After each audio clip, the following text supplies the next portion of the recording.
علامت نمبر 131 امام مہدی کا ظہور۔ اگرچہ آخری زمانے میں شر و فساد کی کثرت ہوگی، ظلم بہت پھیل جائے گا، طاقتور کمزور کا حق کھا جائے گا، برے لوگوں کا معاشرے میں غلبہ اور کنٹرول ہوگا، مگر اس سب کچھ کے باوجود مسلمان ایک ایسی صبح جدید کے طلوع کے منتظر رہیں گے جو زمین پر پھیلے ہوئے ظلم و ستم کا خاتمہ کر دے گی۔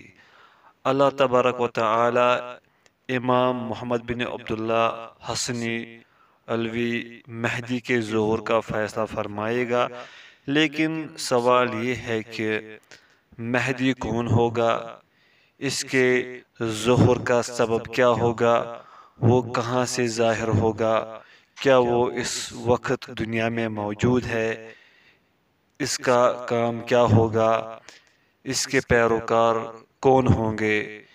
اس کے علاوہ بھی بہت سے ایسے سوالات ہیں جو لفظ مہدی کے سنتے ہی ذہن انسانی میں پیدا ہونے لگتے ہیں۔ ان سوالات کے جوابات ہم آئندہ صفحات میں قدر وضاحت اور اختصار کے ساتھ ذکر کریں گے۔ نام و نسب: مہدی کا نام محمد بن عبداللہ حسنی علوی ہوگا، جو نبی کریم صلی اللہ علیہ وسلم کے اہل بیت میں سے سیدہ فاطمہ رضی اللہ عنہا اور سیدنا حسن بن علی رضی اللہ عنہما کی اولاد میں سے ہوگا۔ حضرت عبداللہ بن مسعود رضی اللہ عنہ بیان کرتے ہیں کہ رسول اللہ صلی اللہ علیہ وسلم نے ارشاد فرمایا، ترجمہ: اگر دنیا کا ایک روز بھی باقی ہوگا تو اللہ تعالیٰ اس دن کو طویل کر دے گا، حتیٰ کہ اس میں ایک ایسے شخص کو مبعوث فرمائے گا جو مجھ سے ہوگا، یا آپ صلی اللہ علیہ وسلم نے فرمایا کہ جو میرے اہل بیت سے ہوگا۔ اس کا نام میرے نام اور اس کے والد کا نام میرے والد کے نام کے مطابق ہوگا۔ جامع ترمذی و سنن نبی داؤد۔ مہدی کے ظہور کا سبب: آخری زمانے میں جب فساد بہت بڑھ جائے گا، برائیوں کی کثرت ہو جائے گی، ظلم پھیل جائے گا اور عدل مفقود ہو جائے گا، تو ان حالات میں ایک نیک شخص ظاہر ہوگا جس کے ہاتھوں اللہ تعالیٰ اس امت کے حالات کی اصلاح فرما دے گا۔ اس شخص کو اہل سنت مہدی کے نام سے پہچانتے ہیں۔ اس کے پیروکار جمع ہو جائیں گے اور وہ بہت سے معرکوں میں مومنین کی قیادت کرے گا۔ وہ صرف مذہبی پیشوا ہی نہیں، قائد اور حاکم بھی ہوگا۔ مہدی کی صفات: حضرت ابو سعید خدری رضی اللہ عنہ بیان کرتے ہیں کہ رسول اللہ صلی اللہ علیہ وسلم نے فرمایا، مہدی مجھ سے ہوگا، یعنی میری نسل سے ہوگا، یہ تو اس کا نسب ہوا۔ پھر آپ صلی اللہ علیہ وسلم نے اس کی جسمانی صفات بیان کی اور فرمایا، ترجمہ: وہ چوڑی پیشانی اور لمبی ناک والا ہوگا، وہ زمین کو عدل و انصاف سے اسی طرح بھر دے گا جیسے وہ ظلم و جور سے بری ہوئی تھی۔ اس کی حکومت 7 برس تک رہے گی۔ سنن ابی داؤد و اسنادہ حسن۔ اجل الجبہہ، یعنی اس کے سر کے اگلے حصے کے بال کم ہوں گے، یا اس کے معنی یہ ہے کہ اس کی پیشانی کشادہ ہوگی۔ اکنل انف، یعنی اس کی ناک لمبی اور پتلی ہوگی، اس کی ناک درمیانے سے اونچی ہوگی، یعنی چپٹی ناک والا نہ ہوگا۔ اس کے عرصہ حکومت کے بارے میں تفصیل آگے آئے گی۔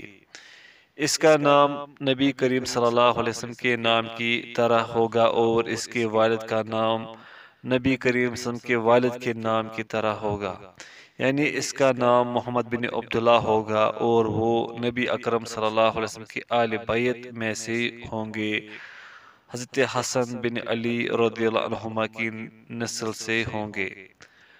مہدی کے حضرت حسن بن علی رضی اللہ عنہما کے نسل سے ہونے میں حکمت۔ حضرت حسن رضی اللہ عنہ نے اپنے والد گرامی سیدنا علی رضی اللہ عنہ کی شہادت کے بعد حکومت سنبھالی تھی، لہٰذا اس وقت کے حالات میں مسلمانوں کے دو خلیفے بن گئے تھے۔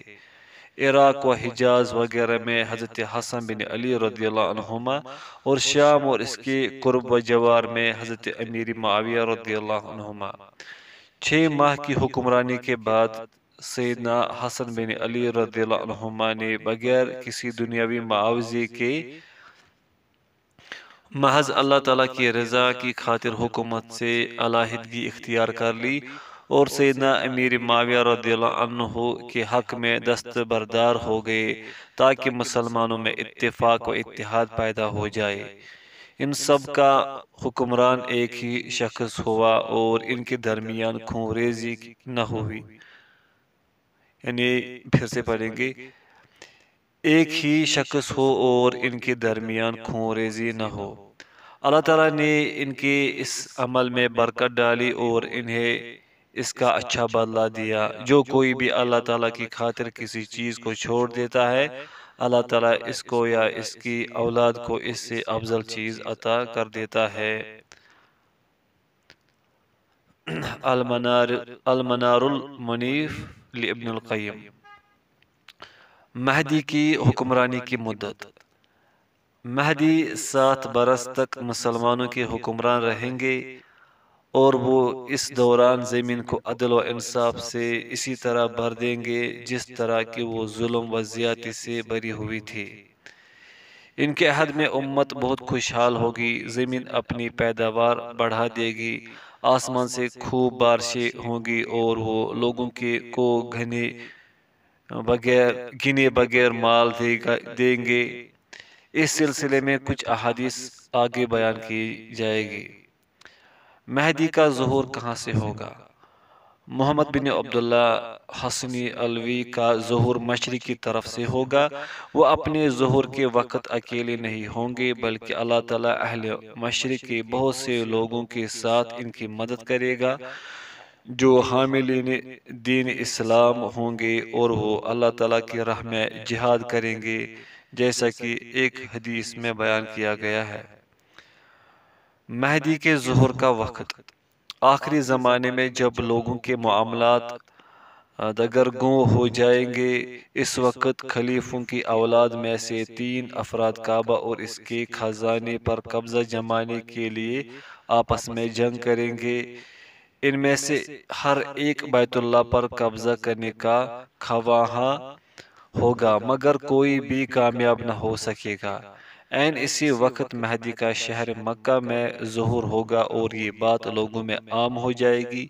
کعبہ کے قریب مہدی کی بیعت کی جائے گی، جس میں لوگ سماع و طاعت اور ان کی اتباع پر ان کی بیعت کریں گے۔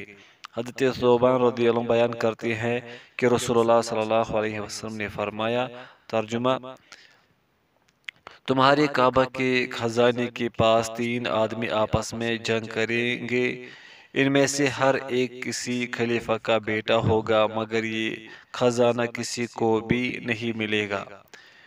پھر مشرق سے کالے جھنڈے نمودار ہوں گے، وہ تم کو ایسے طریقے سے قتل کریں گے کہ جس کی پہلی کوئی مثال نہیں ملتی۔ ثوبان کہتے ہیں، پھر آپ صلی اللہ علیہ وسلم نے کوئی بات فرمائی جو مجھے یاد نہیں رہی۔ پھر آپ صلی اللہ علیہ وسلم نے فرمایا، جب تم اس مہدی کو دیکھو تو اس کی بیعت کر لو، خواہ تمہیں برف پر گھٹنوں کے بل گھسٹ کر جانا پڑے۔ سنن ابن ماجہ۔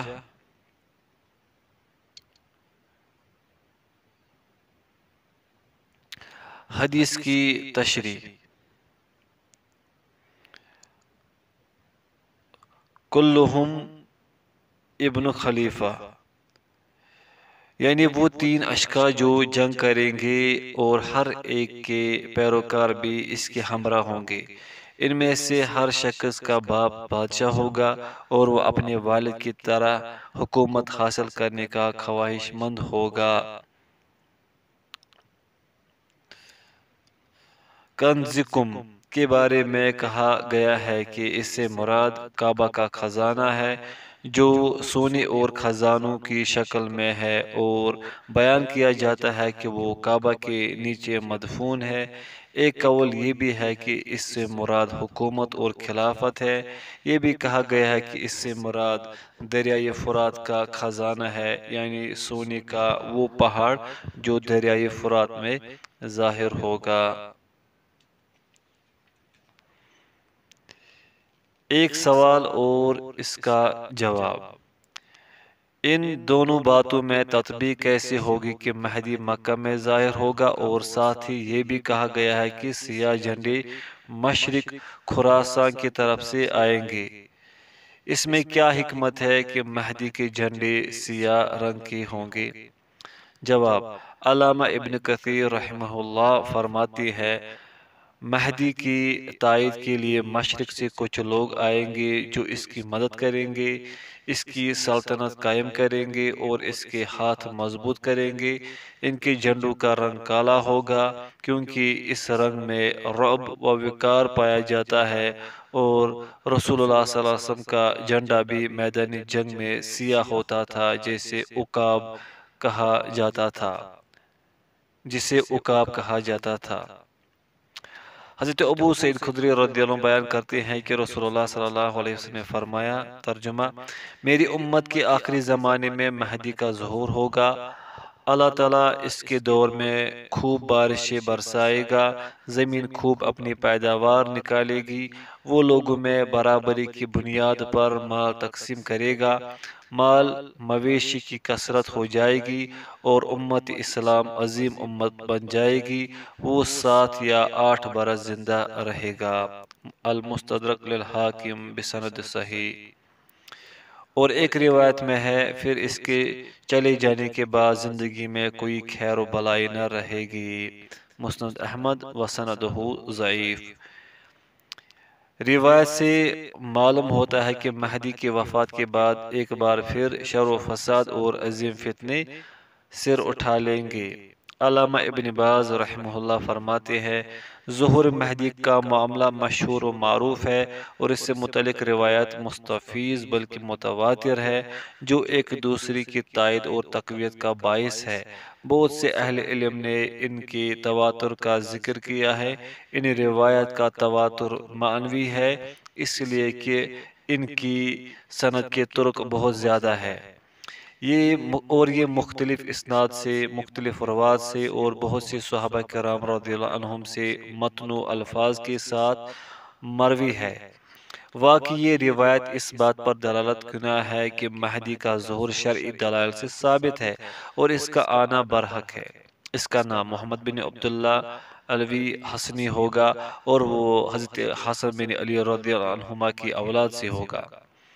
آخری زمانے میں اس امام کی تشریف آوری امت کے لیے باعث رحمت ہوگی۔ وہ جب آئے گا تو عدل و انصاف قائم کرے گا اور ظلم و جور کا سدباب کرے گا۔ اللہ تعالیٰ مہدی کے ذریعے اس امت کو عدل، ہدایت، توفیق اور لوگوں کی رہنمائی کی نعمتوں سے نوازے گا۔ یہ عبارت فضیلت الشیخ عبد المحسن البدر حفظ اللہ کی کتاب الرد علی من کذب بالاحادیث الصحیحہ الواردہ فی المہدی سے نقل کی گئی ہے۔ مہدی کے بارے میں وارد احادیث۔ مہدی کے ظہور کے بارے میں بہت سی صحیح احادیث موجود ہے، اور یہ احادیث 2 قسم کی ہے۔ پہلی قسم وہ احادیث جن میں مہدی کا ذکر پوری وضاحت سے موجود ہے۔ دوسری قسم ان احادیث کی ہے جن میں مہدی کی صرف صفات بیان کی گئی ہے۔ ہم یہاں ان میں سے بعض احادیث کو ذکر کریں گے۔ یہ احادیث آخری زمانے میں مہدی کے ظہور کو اور انہیں علامات قیامت میں سے ایک علامت ثابت کرنے کے لیے کافی ہے۔ مہدی کے بارے میں وارد جملہ احادیث کی تعداد 50 ہے، جن میں سے کچھ صحیح ہے، کچھ حسن، اور باقی ایسی ضعیف کہ جن کا ضعف شواہد و متابعات کے باعث بڑی حد تک کم ہو جاتا ہے۔ اس موضوع پر وارد آثار صحابہ کی تعداد 28 ہے۔ علامہ سفارینی، نواب صدیق حسن خان اور حافظ آبری رحمہم اللہ نے ذکر کیا ہے کہ مہدی کے بارے میں احادیث حد تواتر کو پہنچی ہوئی ہے۔ ذیل میں کچھ احادیث بیان کی جا رہی ہے۔ پہلی، حضرت ابو سعید خدری رضی اللہ عنہ بیان کرتے ہیں کہ رسول اللہ صلی اللہ علیہ وسلم نے فرمایا، ترجمہ: میری امت کی آخری زمانے میں مہدی کا ظہور ہوگا، اللہ تعالیٰ اس کے دور میں نفع مند بارشیں برسائے گا، زمین خوب پیداوار نکالے گی، وہ لوگوں میں برابری کی بنیاد پر مال تقسیم کرے گا، مال مویشی کی کثرت ہو جائے گی اور امت اسلام ایک عظیم امت بن جائے گی، وہ 7 یا 8 برس زندہ رہے گا۔ المستدرک للحاکم۔ دوسری، حضرت ابو سعید خدری رضی اللہ عنہ سے ایک اور روایت ہے کہ نبی کریم صلی اللہ علیہ وسلم نے فرمایا، ترجمہ: میں تمہیں مہدی کی آمد کی خوشخبری دیتا ہوں، اس کا ظہور اس وقت ہوگا جب لوگوں میں اختلاف بہت زیادہ ہو جائے گا اور زلزلے کثرت سے آئیں گے، وہ زمین کو اسی طرح عدل و انصاف سے بھر دے گا جس طرح وہ قبل ازیں ظلم و زیادتی سے بھری ہوئی تھی، آسمانوں کے رہنے والے اور زمین کے باسی سب اس سے راضی ہوں گے، وہ لوگوں میں برابری کی بنیاد پر مال تقسیم کرے گا۔ ایک شخص نے سوال کیا،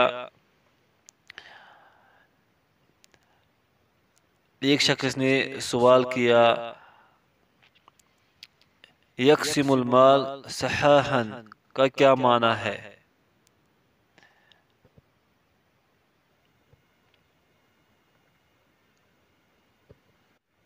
پھر سے پڑھیں گے، یقسم المال صحاحا کا کیا معنی ہے؟ آپ صلی اللہ علیہ وسلم نے فرمایا، مال دینے میں سب لوگوں سے ایک جیسا سلوک کرے گا۔ پھر آپ صلی اللہ علیہ وسلم نے فرمایا، اللہ تعالیٰ امت محمد کے دلوں کو گناہ سے بھر دے گا، نوبت یہاں تک جا پہنچے گی کہ مہدی ایک منادی کو حکم دے گا اور وہ یہ اعلان کرے گا کہ لوگوں، جس کسی کو مال چاہے ہم دینے کو تیار ہے، مگر اس پیشکش کو کوئی قبول نہ کرے گا۔ صرف ایک شخص اٹھے گا، مہدی اس سے کہے گا، خزانچی کے پاس جاؤ اور اس سے کہو، مہدی تمہیں حکم دیتا ہے کہ مجھے مال دو۔ خزانچی اس سے کہے گا، اپنے دونوں ہاتھوں سے جتنا اٹھا سکتے ہو اٹھا لو۔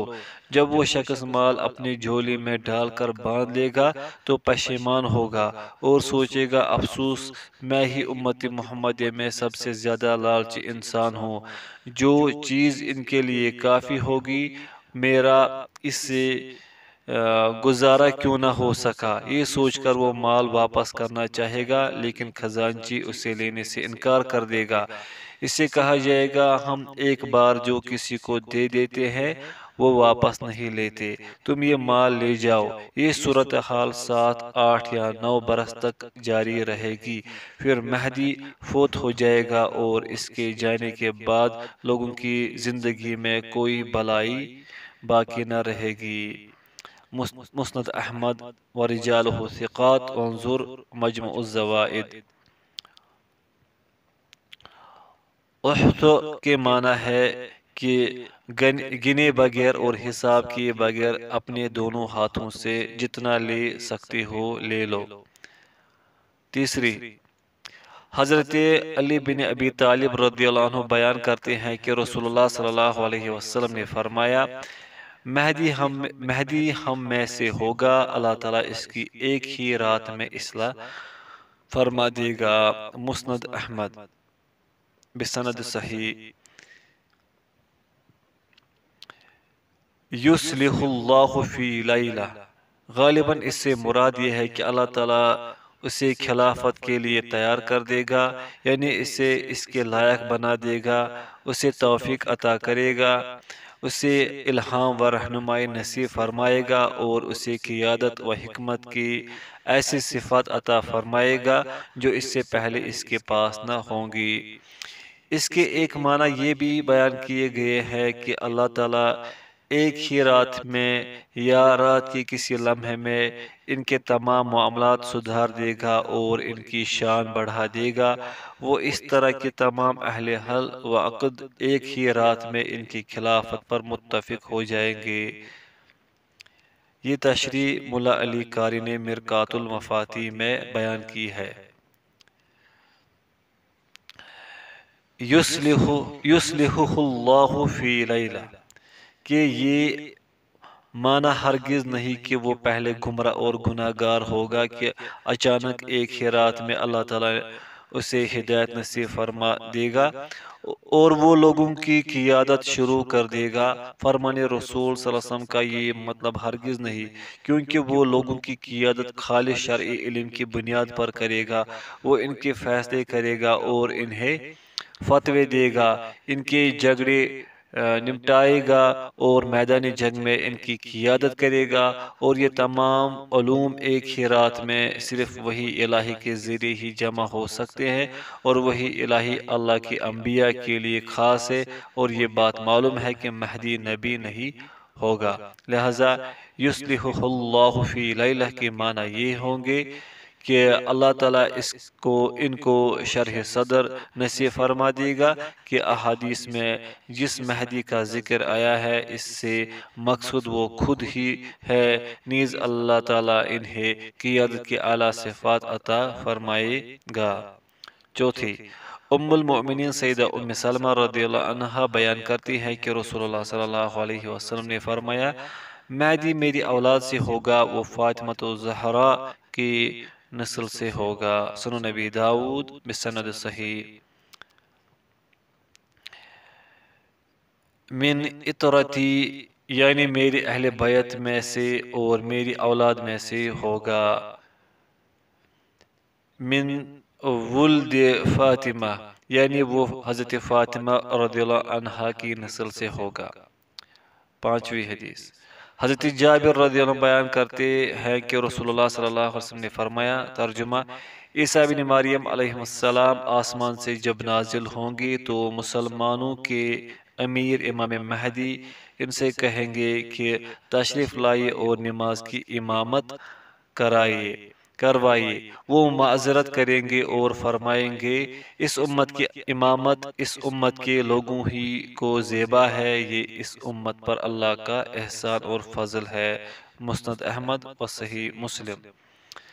اس حدیث کے معنی یہ ہے کہ دجال امام مہدی کے زمانے میں ظاہر ہوگا۔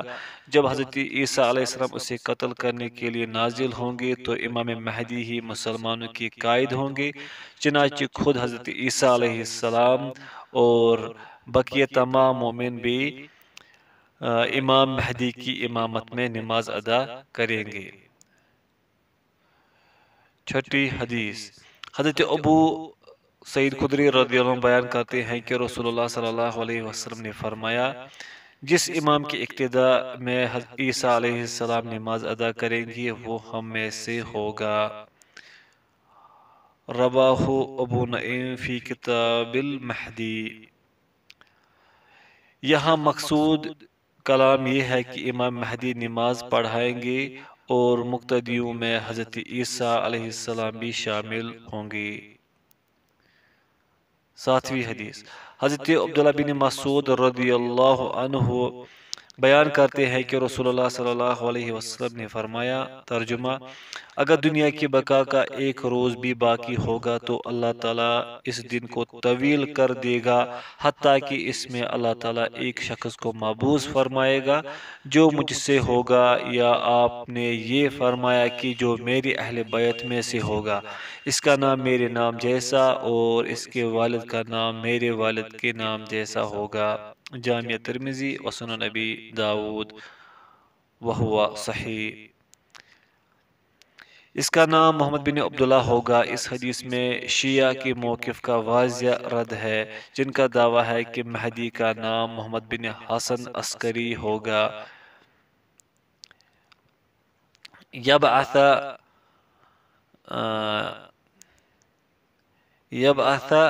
یبعث کا معنی ہے کہ اللہ تعالیٰ اسے ظاہر کرے گا۔ اس حدیث کے ایک دوسرے راوی فطر کی روایت میں ان الفاظ کا اضافہ ہے۔ اگر دنیا کا ایک دن بھی باقی رہ جائے گا تو اس میں اللہ تعالیٰ میرے اہل بیت میں سے ایک شخص کو ظاہر کرے گا جو زمین کو اسی طرح عدل سے بھر دے گا جس طرح وہ پہلے ظلم و جور سے بری ہوئی تھی۔ سنن ابی داؤد۔ اور ایک روایت کے الفاظ اس طرح ہے، دنیا اس وقت تک ختم نہ ہوگی جب تک میرے اہل بیت میں سے ایک شخص عربوں کا حکمران نہ بن جائے، اس کا نام میرے نام جیسا ہوگا۔ سنن ابی داؤد۔ وہو حدیث حسن صحیح وانظر تحفۃ الاحوذی۔ حتی یملک العرب، حتی یملک العرب کے معنی ہے کہ وہ عام مسلمانوں کا بادشاہ ہوگا، چاہے وہ عرب ہو یا عجم۔ یہاں خصوصاً عربوں کا ذکر اس لیے کیا گیا ہے کہ اس کی حکومت کا آغاز عربوں سے ہوگا۔ وہ مکہ اور مدینہ میں ظاہر ہوگا، وہاں کے عرب اس کی اتباع کرے اور پھر دیگر تمام مسلمان بھی اس کی اتباع کر لیں گے۔ ایک اعتبار سے ہر ایسے مسلم کو عربی کہا جا سکتا ہے جو قرآن کی تلاوت کرتا اور عربی زبان جانتا ہو۔ مرقات المفاتیح شرح مشکات المصابیح۔ 8ویں حدیث، حضرت زر بن عبداللہ رضی اللہ عنہ بیان کرتے ہیں کہ نبی کریم صلی اللہ علیہ وسلم نے فرمایا، قیامت اس وقت تک قائم نہ ہوگی جب تک میرے اہل بیت میں سے ایک شخص والی نہ بن جائے جو میرا ہم نام ہوگا۔ مسند احمد بسند صحیح۔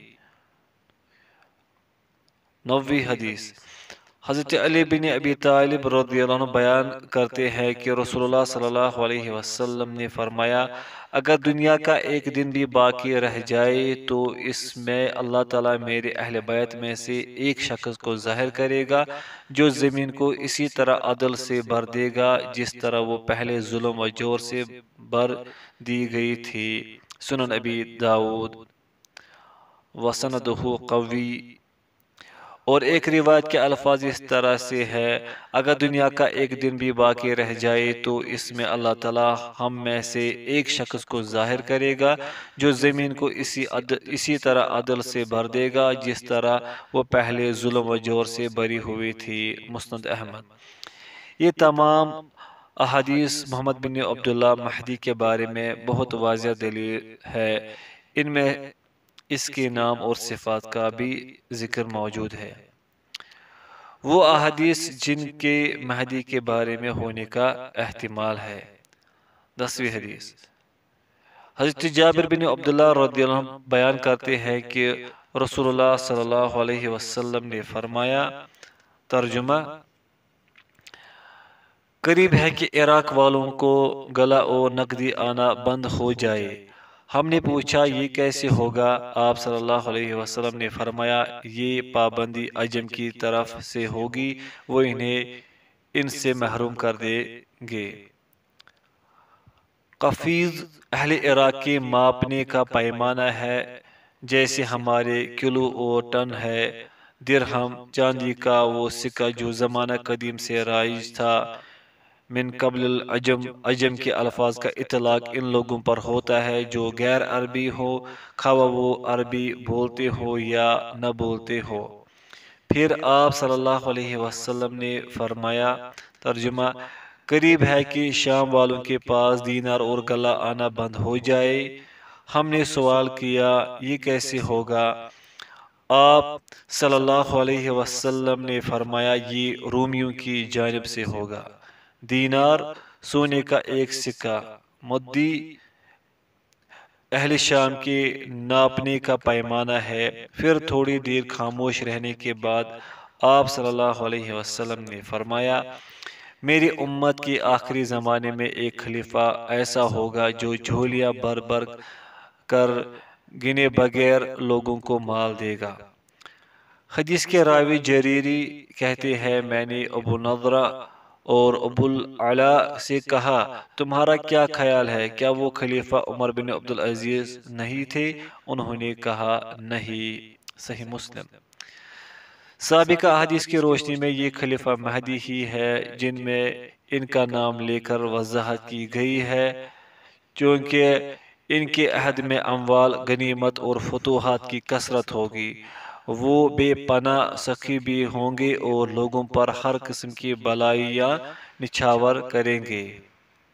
11ویں حدیث ام المومنین عائشہ رضی اللہ عنہا بیان کرتی ہے کہ رسول اللہ صلی اللہ علیہ وسلم ایک رات سو رہے تھے کہ نیند میں آپ کے بدن مبارک نے کچھ حرکت کی۔ ہم نے عرض کی اللہ کے رسول، آج آپ نے نیند کے عالم میں کچھ ایسا کیا ہے جو پہلے نہیں کیا کرتے تھے۔ آپ صلی اللہ علیہ وسلم نے فرمایا میں نے ایک عجیب معاملہ دیکھا، میری امت کے کچھ لوگ کعبہ کی طرف بڑھ رہے تھے۔ وہ قریش کے ایک شخص کو مارنا چاہتے تھے جو کعبہ میں پناہ لیے ہوئے تھا۔ جب وہ ایک کھلے صحرا میں تھے تو ان سب کو دھسا دیا گیا، یعنی زمین پھٹ گئی اور اس نے انہیں اپنے پیٹ میں نگل لیا۔ ہم نے عرض کی اللہ کے رسول، راستے میں تو ہر قسم کے لوگ جمع ہو جاتے ہیں۔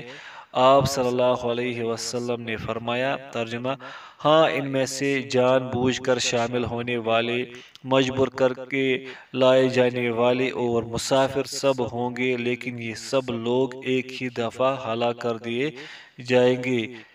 البتہ روز قیامت ہر ایک کو اللہ تعالیٰ اس کی نیت کے مطابق اٹھائے گا۔ صحیح مسلم۔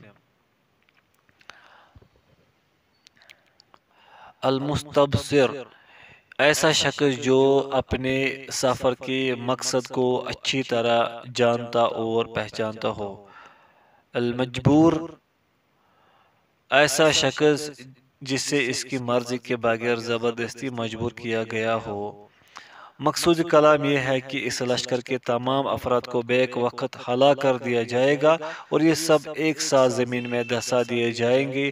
ہاں، قیامت کے دن اللہ تعالیٰ کے ہاں ان کے مقامات و احوال مختلف ہوں گے۔ ان میں سے کچھ لوگ اپنے اعمال اور اپنی نیتوں کے مطابق جنت میں جائیں گے اور کچھ جہنم رسید ہوں گے۔ 12ویں حدیث حضرت ابو ہریرہ رضی اللہ عنہ بیان کرتے ہیں کہ رسول اللہ صلی اللہ علیہ وسلم نے فرمایا ترجمہ ایک شخص کی حجر اسود اور مقام ابراہیم کے درمیان بیعت کی جائے گی، اس گھر کی حرمت اس کے رہنے والے ہی پامال کریں گے، اور جب وہ اس کی حرمت کو پامال کر دیں گے تو پھر عربوں کی ہلاکت اور بربادی کے بارے میں مت پوچھو۔ پھر حبشی آئیں گے جو کعبہ کو تباہ و برباد کر دیں گے، اور اس تباہی کے بعد پھر اللہ کا یہ گھر کبھی آباد نہ ہو سکے گا۔ یہی لوگ ہوں گے جو اس کا خزانہ بھی نکال کر لے جائیں گے۔ مسند احمد بسند صحیح۔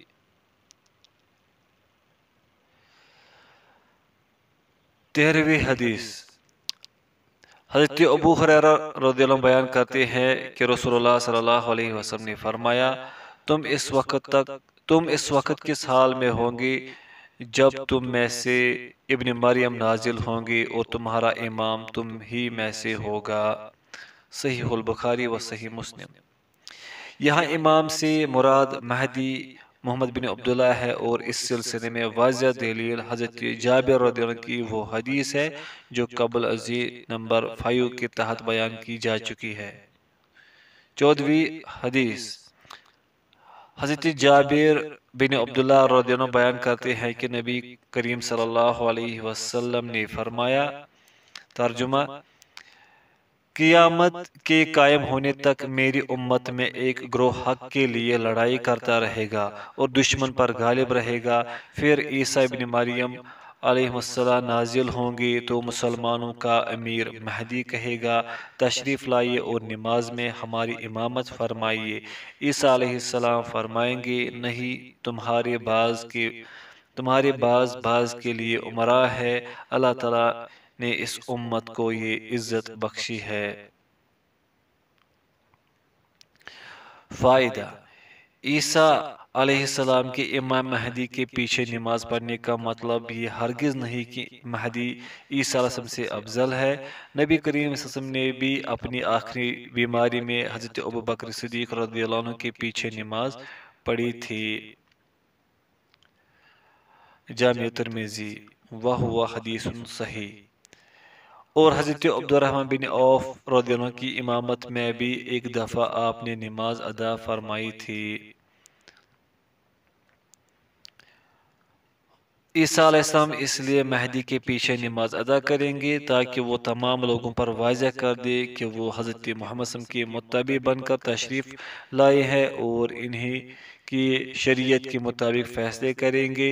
بعد میں مہدی عیسیٰ علیہ السلام کی اقتداء کریں گے اور ان کے لشکر کے ایک سپاہی کی حیثیت سے خدمات انجام دیں گے۔ 15ویں حدیث حضرت جابر بن سمرہ رضی اللہ عنہ بیان کرتے ہیں، میں اپنے والد کی ہمراہ نبی کریم صلی اللہ علیہ وسلم کی خدمت میں حاضر ہوا تو میں نے رسول اللہ صلی اللہ علیہ وسلم کو یہ فرماتے ہوئے سنا۔ ترجمہ: یہ کام اس وقت تک ختم نہ ہوگا جب تک ان میں 12 خلیفہ نہ ہو گزرے۔ جابر کہتے ہیں پھر آپ صلی اللہ علیہ وسلم نے کوئی بات فرمائی تو میں نہ سن سکا۔ میں نے والد صاحب سے پوچھا آپ صلی اللہ علیہ وسلم کیا فرما رہے تھے؟ انہوں نے بتایا کہ آپ صلی اللہ علیہ وسلم نے فرمایا سب خلفاء قریش میں سے ہوں گے۔ صحیح مسلم۔ علامہ ابن کثیر رحمۃ اللہ علیہ اس حدیث کی شرح میں فرماتے ہیں، یہ حدیث اس بات کی دلیل ہے کہ امت میں 12 عادل خلفاء ضرور ہوں گے، مگر خیال رہے کہ اس سے مراد شیعہ کی 12 امام ہرگز نہیں ہے، اس لیے کہ ان اماموں میں سے اکثریت کو کبھی حکومت میں آنے کا موقع ہی نہیں ملا۔ یہ تمام خلفائے قریش میں سے ہوں گے، حکمران ہوں گے اور عادل ہوں گے۔ تفسیر ابن کثیر۔ 16ویں حدیث ام المؤمنین حفصہ رضی اللہ عنہ بیان کرتی ہے کہ رسول اللہ صلی اللہ علیہ وسلم نے فرمایا، ترجمہ: ایک لشکر لڑائی کے ارادے سے اس گھر کا قصد کرے گا، حتیٰ کہ جب وہ ایک کھلے صحرا میں ہوں گے تو ان کے درمیان والے لوگوں کو زمین میں دھسا دیا جائے گا، ان کے شروع والے لوگ آخر والوں کو پکاریں گے، پھر ان سب کو ایک ساتھ زمین میں دھسا دیا جائے گا، حتیٰ کہ ان میں سے کوئی بھی نہیں بچے گا سوائے اس بھاگے ہوئے شخص کے جو ان کے بارے میں لوگوں کو آگاہ کرے گا۔ صحیح مسلم۔ الشرید یعنی اس لشکر میں سے صرف ایک شخص باقی رہ جائے گا جو زمین میں دھسنے سے بچے گا اور لوگوں کو اس لشکر کے بارے میں خبر دے گا۔ 17ویں حدیث ام المؤمنین حضرت ام سلمہ رضی اللہ عنہ بیان کرتی ہے کہ رسول اللہ صلی اللہ علیہ وسلم نے فرمایا، ایک خلیفہ کی موت کے وقت امت میں اختلاف پیدا ہوگا۔ اس موقع پر ایک شخص مدینہ سے فتنے کے ڈر سے بھاگ کر مکہ مکرمہ پہنچے گا۔ مکہ کے کچھ لوگ اس کے پاس آئیں گے، وہ اسے گھر سے نکلنے کو کہیں گے مگر وہ امارت کو ناپسند کرے گا۔ لوگ حجر اسود اور مقام ابراہیم کے درمیان اس کی بیعت کر لیں گے۔ اس کے خلاف لڑنے کے لیے اہل شام کی طرف سے ایک لشکر بھیجا جائے گا۔ وہ لشکر جب مکہ اور مدینہ کے درمیان ایک صحرا میں ہوگا تو اسے زمین میں دھسا دیا جائے گا۔ جب لوگ لشکر کا یہ حشر دیکھیں گے تو شام کے اولیاء کرام اور عبادت گزار لوگ اور عراق کے منتخب اور نیک لوگ اس کی خدمت میں حاضر ہوں گے اور حجر اسود اور مقام ابراہیم کے درمیان اس کی بیعت کر لیں گے۔ پھر قریش میں سے ایک شخص جو بنو کلب والوں کا بھانجا ہوگا مہدی کے خلاف اٹھے گا۔ وہ مہدی کے حامیوں کی طرف ایک لشکر ارسال کرے گا مگر مہدی کے ساتھی اس پر غالب آ جائیں گے۔ یہ بنو کلب کا لشکر ہوگا۔ جو شخص بھی بنو کلب کے اموال غنیمت کی تقسیم کے وقت حاضر نہ ہوگا وہ خسارے میں رہے گا۔ وہ مہدی مال تقسیم کرے گا اور لوگوں کے ساتھ اپنے نبی صلی اللہ علیہ وسلم کی سنت کے مطابق معاملہ کرے گا۔ اس دوران اسلام زمین میں مضبوطی اور استقرار حاصل کر لے گا۔ اس کی حکومت 7 برس رہے گی، پھر وہ وفات پا جائے گا اور مسلمان اس کی نماز جنازہ ادا کریں گے، اور ایک روایت کے مطابق وہ 9 برس تک رہے گا۔ سنن ابی داود بسند لا بأس بہ۔ مہدی کے بارے میں احادیث ثابت ہے، ان میں کسی قسم کا کوئی شک و شبہ نہیں۔ ان احادیث کو روایت کرنے والی صحابہ کی تعداد 30 ہے۔ ائمہ حدیث اور مصنفین نے ان کو اپنی سنن اور مسانید میں ذکر کیا ہے۔ علماء نے ان روایات سے استدلال کیا ہے، حتیٰ کہ عقائد اہل سنت میں ظہور مہدی کا عقیدہ ایک متفق علیہ امر بن گیا ہے۔ ائمہ حدیث کی ایک جماعت نے مہدی کے متعلق احادیث کے بارے میں ذکر کیا ہے کہ یہ تواتر ہے، جیسا کہ علامہ سفارینی نے لوامع الانوار البہیہ میں اور امام شوکانی نے الاذاعہ لاشراط الساعہ میں اور نواب صدیق حسن خان نے الاذاعہ میں ذکر کیا ہے۔ مہدی ہونے کے دعوے داروں پر ایک نظر۔ جب ہم تاریخ پر غور و فکر کرتے ہیں، مختلف ادوار کا مطالعہ کرتے ہیں اور مسلمانوں کے باہمی اختلاف اور حکمرانوں کے ظلم و جور پر نگاہ ڈالتے ہیں، تو دیکھتے ہیں کہ ماضی میں بہت سے لوگوں نے مہدی ہونے کا دعویٰ کیا اور کئی لوگوں نے ان کے اس دعوے کی تصدیق بھی کی۔ ان میں سے بعض درج ذیل ہے۔ پہلا، روافض۔ شیعہ کا عقیدہ ہے کہ وہ مہدی کے منتظر ہے، وہ ان کا 12واں امام ہے۔ ان کے نزدیک اس کا نام محمد بن حسن عسکری ہے۔ شیعہ کہتے ہیں کہ وہ حسن بن علی رضی اللہ عنہما کی اولاد سے نہیں بلکہ حسین بن علی رضی اللہ عنہما کی اولاد سے ہے۔ ان کا عقیدہ ہے کہ یہ امام 1000 برس سے زیادہ عرصہ قبل سن 260 ہجری میں سامرا کے ایک غار میں داخل ہوا تھا۔ جب وہ اس غار میں داخل ہوا تو اس کی عمر 5 برس تھی۔ وہ اس وقت سے اس غار میں زندہ ہے، اسے موت نہیں آئی اور وہ آخری زمانے میں اسی غار سے باہر نکلے گا۔ یہ امام ہر جگہ حاضر و ناظر ہے، وہ لوگوں کے حالات سے آگاہ ہے، مگر ان کی نگاہوں سے غائب ہے اور اسے دیکھا نہیں جا سکتا۔ یاد رہے، ان کے یہ عقائد سراسر بے وقوفی اور جہالت پر مبنی ہے۔ کسی دلیل و برہان اور عقل و استدلال سے اس کی تائید نہیں ہوتی۔ پھر یہ عقیدہ انسانوں کے بارے میں اللہ کی سنت کے بھی خلاف ہے۔ اللہ تعالیٰ کے انبیاء و رسول جو اس کی مخلوق میں سے افضل ترین انسان ہیں، انہیں تو اللہ تعالیٰ فوت کر دے اور شیعوں کے مہدی کو 1000 برس سے زیادہ عرصے سے زندہ رکھے، یہ کیسے ممکن ہے؟ پھر سوچنے کی بات یہ ہے کہ اگر وہ زندہ ہے تو اس طویل مدت تک اس کے غائب ہونے اور چھپنے کی ضرورت کیا ہے؟ وہ باہر نکل کر لوگوں کے درمیان امر بالمعروف اور نہی عن المنکر کا فریضہ انجام کیوں نہیں دیتا، حالانکہ امت کو آج کے حالات میں اس کی شدید ضرورت ہے۔ امام ابن کثیر رحمہ اللہ احادیث میں وارد مہدی محمد بن عبداللہ کے بارے میں فرماتے ہیں، اہل سنت کا مہدی بلاد مشرق سے ظاہر ہوگا، نہ کہ سامراہ کے غار سے، جیسا کہ جاہل شیعوں کا عقیدہ ہے کہ وہ آج بھی اس غار میں موجود ہے۔ وہ آخری زمانے میں اس کے خروج کا انتظار کر رہے ہیں۔ یہ محض حماقت اور شیطان کی طرف سے شدید گمراہی اور دھوکہ دہی ہے۔ اس عقیدے کی کوئی دلیل نہیں، نہ قرآن و سنت سے، نہ عقل صحیح سے اور نہ استحسان سے۔ عبداللہ بن سبا نے دوسرا جس نے دعویٰ کیا، عبداللہ بن سبا نے دعویٰ کیا تھا کہ علی بن ابی طالب رضی اللہ عنہ مہدی منتظر ہے اور اس کا خیال تھا کہ وہ دنیا میں واپس آئیں گے۔ تیسرا، مختار بن عبید ثقفی نے دعویٰ کیا کہ محمد بن الحنفیہ جو سن 1801 ہجری میں وفات پا گئے تھے وہ مہدی منتظر ہے۔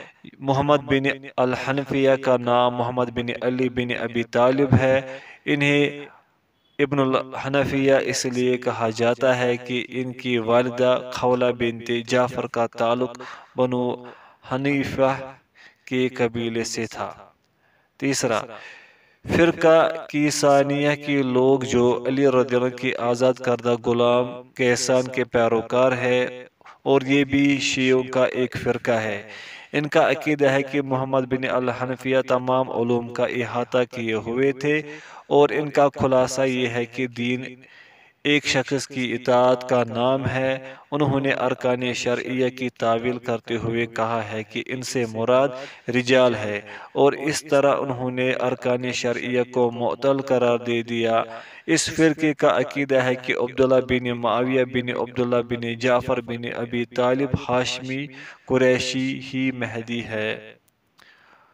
پانچواں، محمد بن عبداللہ بن حسن بن علی بن ابی طالب جن کا لقب نفس زکیہ تھا اور جو سن 145 ہجری میں فوت ہوئے، یہ بہت زیادہ روزے رکھنے والے اور نمازیں پڑھنے والے عبادت گزار شخص تھے۔ ان کے عہد میں کچھ لوگ فتنے میں مبتلا ہو گئے اور سمجھنے لگے کہ وہی امام مہدی ہے۔ انہوں نے تحریک شروع کی اور کئی لوگ ان کے پیروکار ہو گئے۔ انہوں نے حالات کی بہتری کے لیے کوشش کی۔ ان کے دور کی عباسی خلفاء نے 10,000 جنگجوؤں پر مشتمل لشکر کے ساتھ لڑائی کی اور اس تحریک کو ختم کر دیا۔ نفس زکیہ نے عباسی خلیفہ کے خلاف خروج کیا تھا کیونکہ اس کے دور میں ظلم و استبداد بہت پھیل گیا تھا۔ 6. مہدیت کا دعویٰ کرنے والوں میں ایک نام عبید اللہ بن میمون القداح کا بھی ہے۔ اس نے سن 325 ہجری میں وفات پائی۔ اس کا دادا یہودی تھا۔ عبید اللہ فرقہ کرامتہ کا بانی ہے جنہوں نے مسلمانوں کا قتل عام کیا اور سن 317 ہجری میں حجر اسود چرا کر لے گئے۔ یہ لوگ کفر و الحاد میں یہود و نصارہ سے بھی 2 قدم بڑھ کر تھے۔ اس کی اولاد کو شہرت و اقتدار نصیب ہوا۔ انہوں نے مصر، حجاز اور شام پر کنٹرول حاصل کر لیا اور وہاں اپنی حکومتیں قائم کی۔ انہوں نے غلط بیانی کرتے ہوئے خود کو اہل بیت سے منسوب کیا اور دعویٰ کیا کہ وہ سیدہ فاطمہ زہرا رضی اللہ عنہا کی نسل میں سے ہے۔ یہی وجہ ہے کہ وہ فاطمی کہلائے۔ انہوں نے اپنے عہد اقتدار میں شافعی مسلک کے تمام قاضیوں کو معزول کر دیا اور ہر جگہ قبروں اور مزاروں کو رواج دیا۔ ان کے کرتوتوں کے باعث امت پر بے شمار مصیبتیں نازل ہوئی۔ کرامتہ بظاہر مسلمان ہونے کا دم بھرتے ہیں لیکن حقیقت میں وہ ملحد تھے۔ یہ لوگ تمام مذاہب سے خارج تھے۔ ان کا مذہب آگ کے پجاری مجوسیوں اور ستاروں کی پجاری صابئیوں کے مذاہب سے مرکب ہے۔ امام ابن کثیر رحمہ اللہ فرماتے فاطمیوں کا دور حکومت 280 برس سے زیادہ عرصے پر محیط ہے۔ عبید اللہ القداح نے مہدی ہونے کا دعویٰ کیا اور مہدیہ نامی شہر کی بنیاد رکھی۔ تاریخ الاسلام للذہبی۔ 7.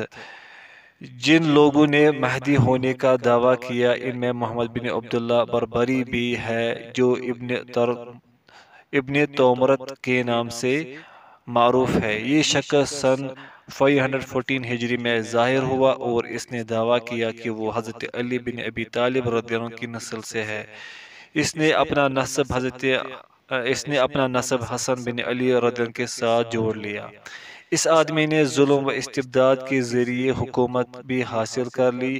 یہ بہت ہیلے باز اور دھوکے باز انسان تھا جو لوگوں کو ہیلے بازیوں کے ساتھ دھوکہ دیتا اور ان کے سامنے اظہار کرتا کہ اس کی بہت سی کرامات ہے۔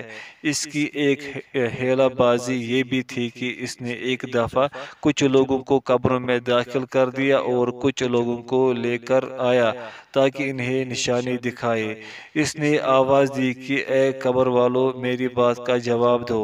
انہوں نے کہا، آپ مہدی ہے، معصوم من الخطا ہے اور آپ کی فلاں خوبی ہے، آپ کی فلاں خوبی ہے۔ پھر اسے اندیشہ ہوا کہ کہیں اس کے فراڈ کا راز فاش نہ ہو جائے، اس لیے اس نے قبروں میں لیٹے ہوئے لوگوں پر قبریں دھسا دی اور وہ مر گئے۔ 8واں، مہدی ہونے کا دعویٰ کرنے والوں میں ایک شخص محمد احمد بن عبداللہ سوڈانی متوفی 1302 ہجری بموافق 1885 عیسوی بھی ہے۔ یہ ایک صوفی تھا جس نے سوڈان پر غلبہ حاصل کر لیا۔ وہ زہد و عبادت میں مشہور ہوا اور اس نے 38 برس کی عمر میں مہدی ہونے کا دعویٰ کیا۔ قبائل کے سردار اور بزرگ لوگ اس کی طرف مائل ہوئے۔ اس کا عقیدہ تھا کہ جو شخص اس کی مہدیت کا انکار کرے گا وہ اللہ اور رسول کے ساتھ کفر کا مرتکب ہوگا۔ وہ اس طرح کے اور بھی بے کار دعوے کیا کرتا تھا۔ اگرچہ انگریز عیسائی کے خلاف جنگوں میں اس کے کچھ کارنامے بھی ہیں، تاہم امر واقعی ہے کہ وہ احادیث میں مذکور مہدی موعود نہیں تھا، بلکہ وہ بھی مہدیت کے دیگر دعوے داروں کی مانند ایک جھوٹا دعوے دار تھا۔ 9واں، مہدیت کے دعوے داروں میں ایک شخص محمد بن عبداللہ قحطانی بھی تھا۔ یہ شخص مملکت سعودی عرب کے دارالخلافہ ریاض میں ظاہر ہوا تھا۔ بیان کیا جاتا ہے کہ اس نے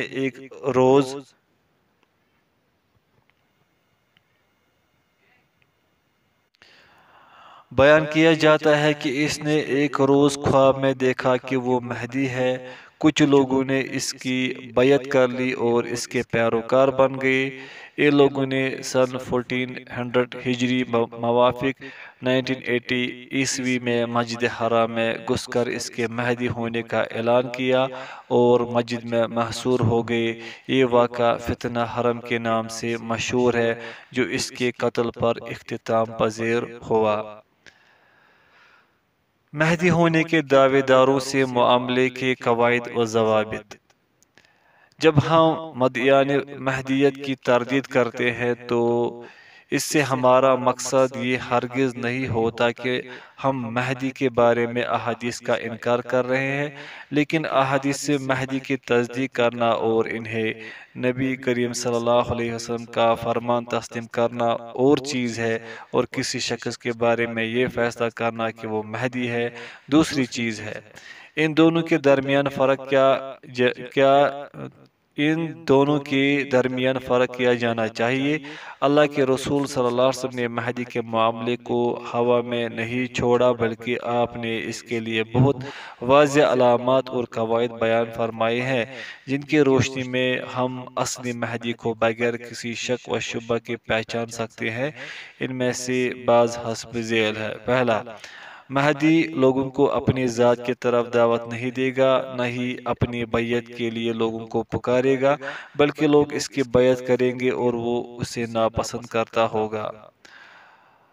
دوسرا، مہدی کا نام نبی کریم صلی اللہ علیہ وسلم کے نام کے مطابق یعنی اس کا نام محمد بن عبداللہ ہوگا۔ تیسرا، اس کا نسب سیدنا حسن بن علی رضی اللہ عنہما تک پہنچتا ہوگا۔ چوتھا، حدیث میں مذکور جسمانی صفات بھی اس میں موجود ہونا ضروری ہے، جیسے کہ آپ صلی اللہ علیہ وسلم نے فرمایا، وہ چوڑی پیشانی والا اور اونچی ناک والا ہوگا۔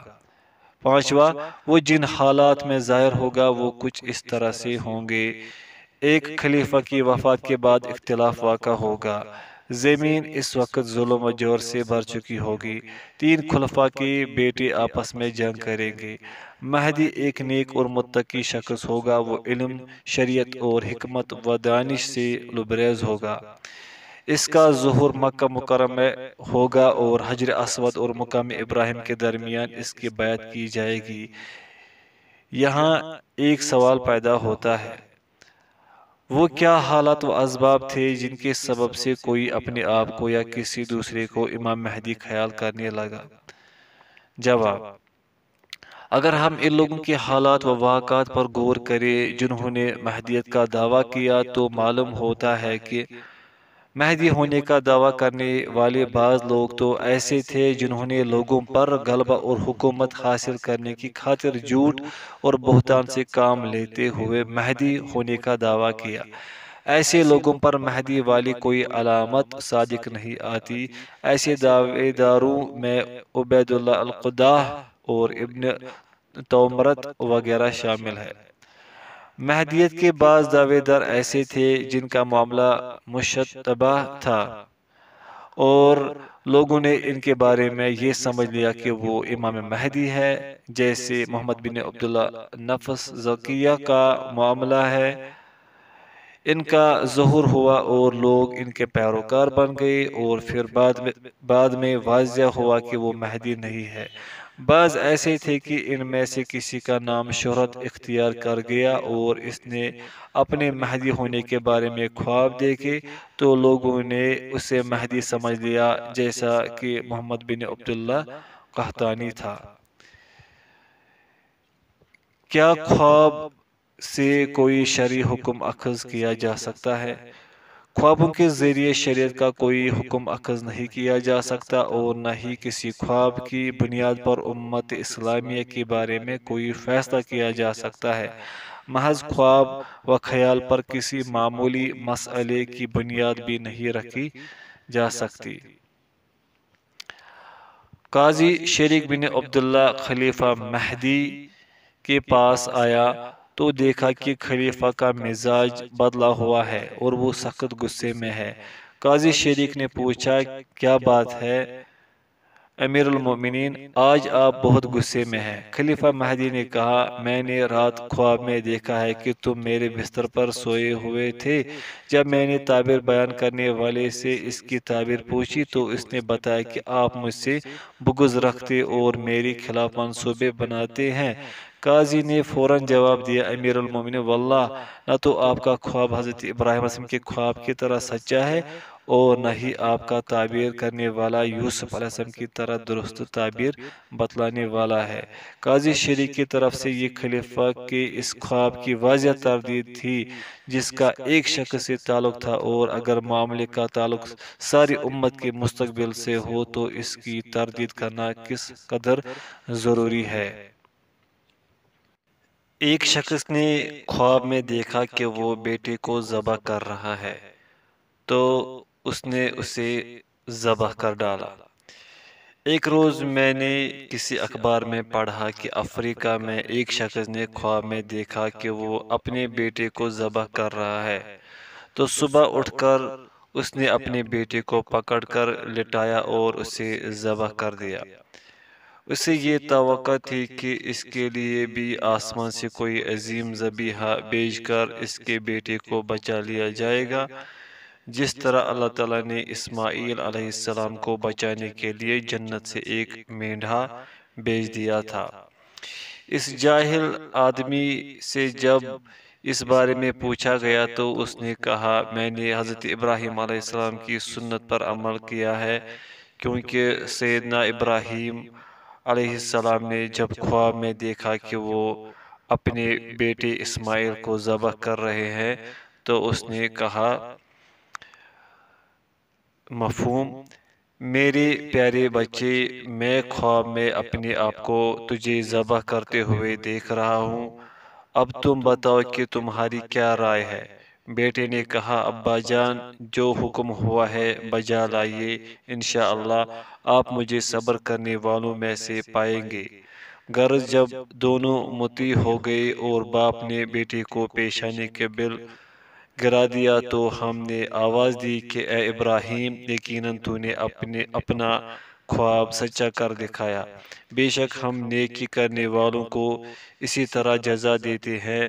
در حقیقت یہ کھلا امتحان تھا اور ہم نے ایک بڑا ذبیحہ اس کے فدیے میں رکھ دیا۔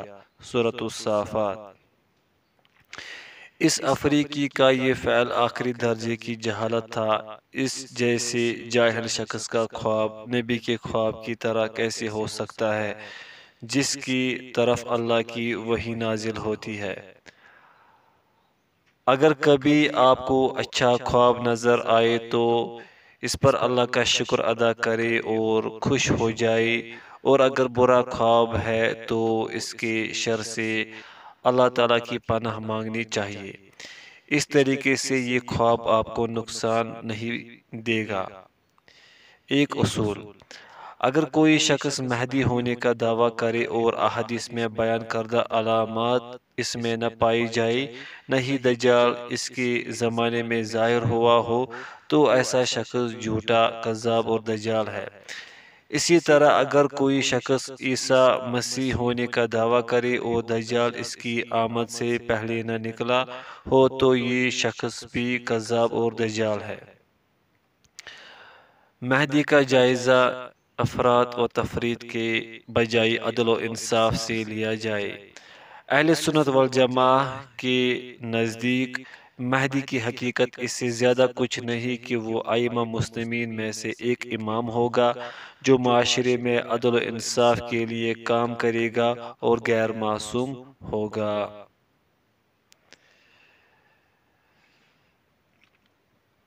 بعض اہل علم نے مہدی کا انکار کیا ہے اور ان میں سے بعض یہ ہے: علامہ ابن خلدون مہدی کے مسئلے میں متردد تھے۔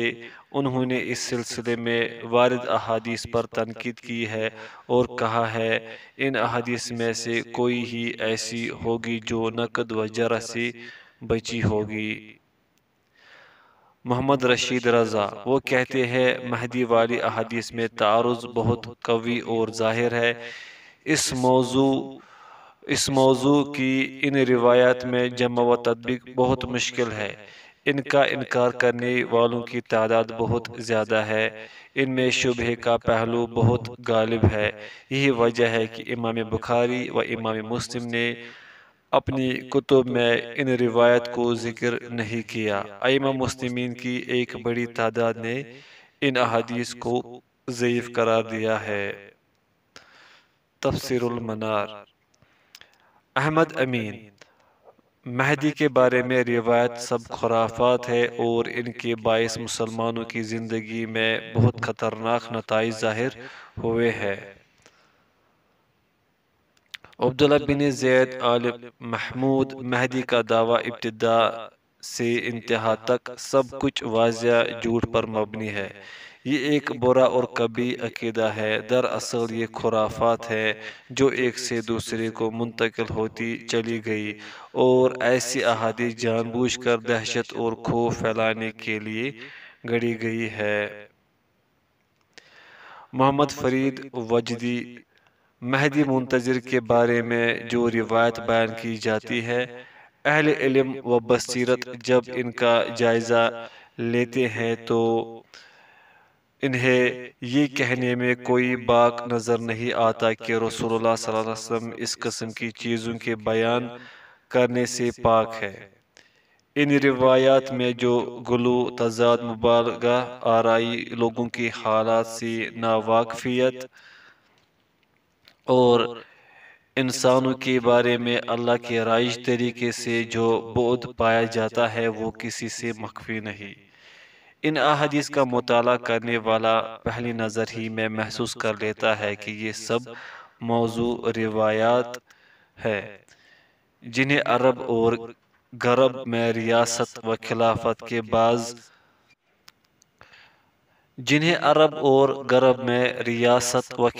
کے بعض طلبگاروں کے گمراہ حواریوں نے مخصوص مقاصد کے حصول کے لیے وضع کر لیا تھا۔ مہدی کے منکرین کے دلائل۔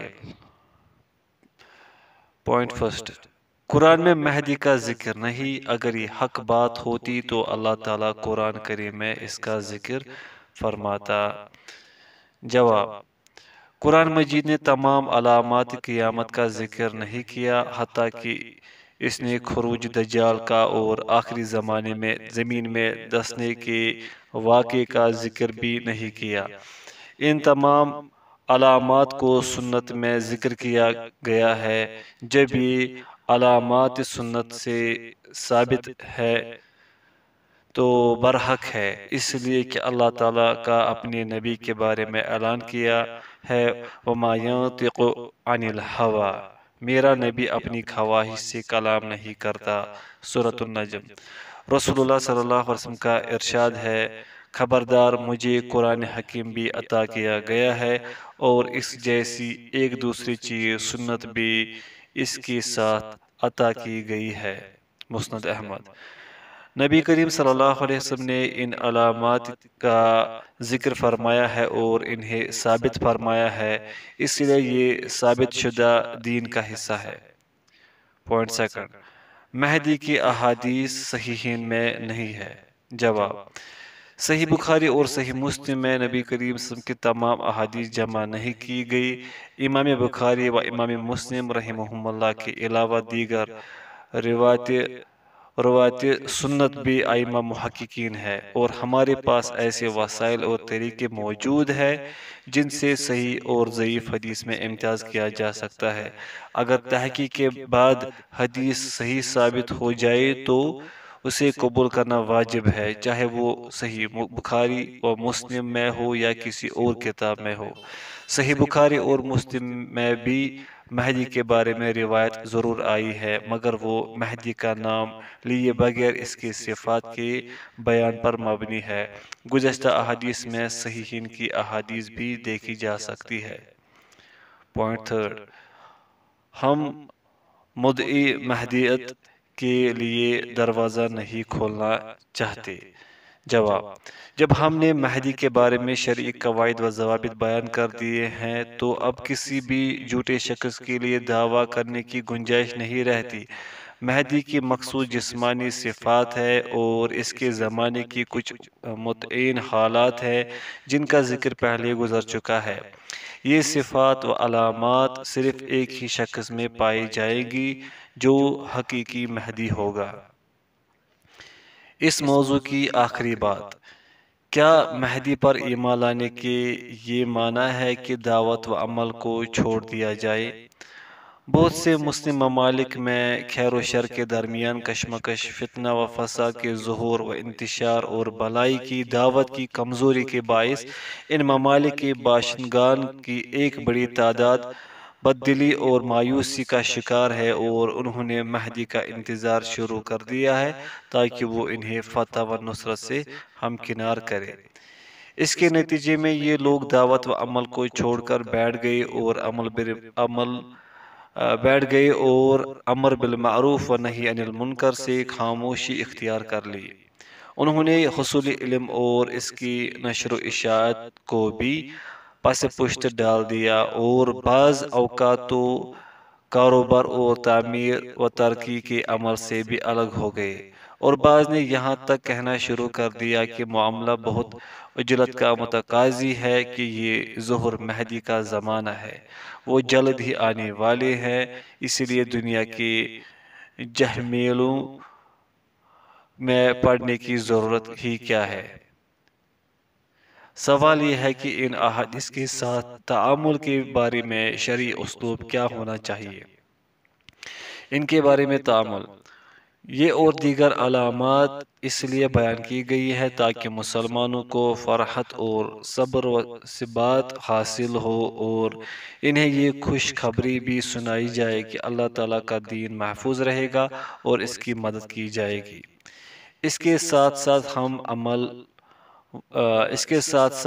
ہم عمل وہ کریں گے جس کا شرع نے عمومی حکم دیا ہے کہ دین کی مدد کی جائے، مسلمان ملکوں کا دفاع کیا جائے، جہاد فی سبیل اللہ کو قائم کیا جائے، اور پرچم اسلام کی سربلندی کے لیے قتال کیا جائے۔